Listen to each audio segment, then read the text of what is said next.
Hey, what up, America? Happy Black History Month to you. Today is Thursday, February 2nd, 2017. Now, yesterday we acknowledged Harriet Tubman.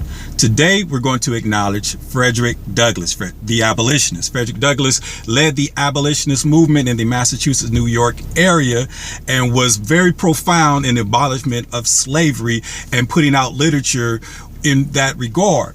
But the reason I'm mentioning Frederick Douglass is because he was also acknowledged by Donald Trump, who had his first annual Black History Month kickoff breakfast, where he invited black leaders in organizations such as the Urban League, the NAACP, to name a few.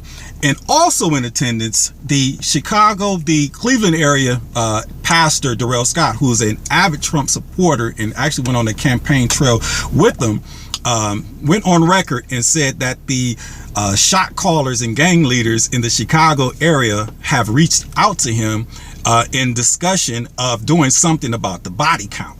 Now, we all know that Chicago's out of control. Everything's out of control, but Chicago, the spotlight is on Chicago because of the numbers of homicides. But one thing that stuck in my mind, when he was expressing his views to President Donald Trump, and he stated that they're going to do something about the body count, Donald Trump looked at that man in his eyes and said, "Look, if they don't do nothing, I will," and pointed at himself. And I sat there and I said, "Wait a minute, okay, I believe him."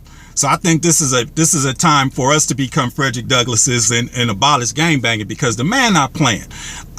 This is the first president in the history of America that actually is doing what he says he's going to do. And when he says if they don't do something, they will, I believe him. I remember the 92 riots when we turned the city upside down after the Rodney King verdict, and pretty much the city was on fire. And within 2 to 3 days in the looting and all that was going on, the National Guard set up shop right here on Imperial and Western, right across the street from Southwest College. In the parking lot at the time was Kmart, where Food for Less is right now.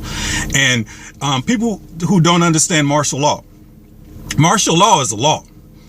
They don't have to pass a bill. They don't have to take a vote. All they got to do is make that call. So the spotlight is on Chicago, and we have to do something about this gangbanging issue, the crime rate and all that, because we do not want to live in a world, or basically take it to another level to where it's somehow affecting our daily walk in life. So therefore, instead of being reactive, we can react to what he said and actually do something about it. But we have to be proactive in the sense of trying to find different measures to actually decrease the homicides and find things and create situations to get these youngsters and to get people out of their current situation and give them some more choices to make. Because when you have a handful of bad choices, the best choice is still a bad choice. But I believe him.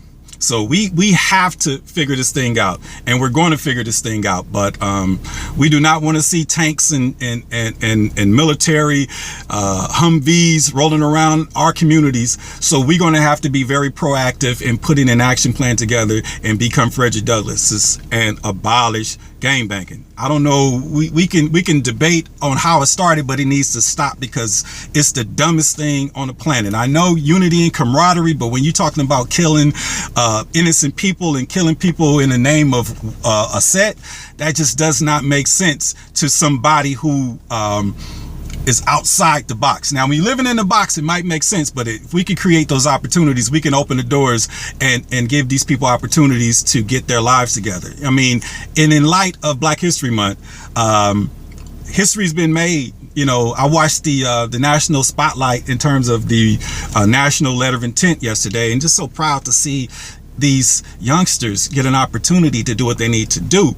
But we need to create opportunities for the non-athletes, for the ones who not college material, and somehow find a way to create vocational situations such as trade and things like that. But we have to do what we have to do. But my nonprofit is started out as a nonprofit, but it's going to be a for-profit corporation, and I will be sharing that information with you, because we need to benefit from an economic perspective on the black revitalization of the black community. Because like I said, I can see Black Wall Streets being built all over this country, which means the narrative has to change, and we cannot just sit back and be stuck on stupid and let the puppet master dictate our actions. Like I said, I believe them.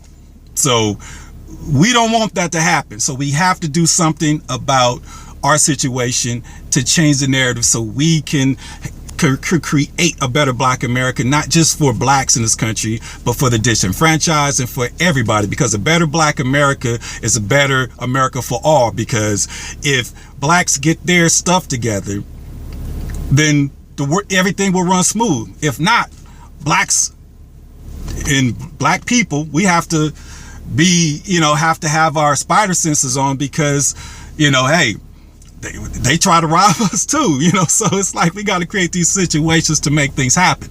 But happy Black History Month to you. This is day 2. I'm going to keep coming at you day to day. We're going to get this thing right. We can and we will.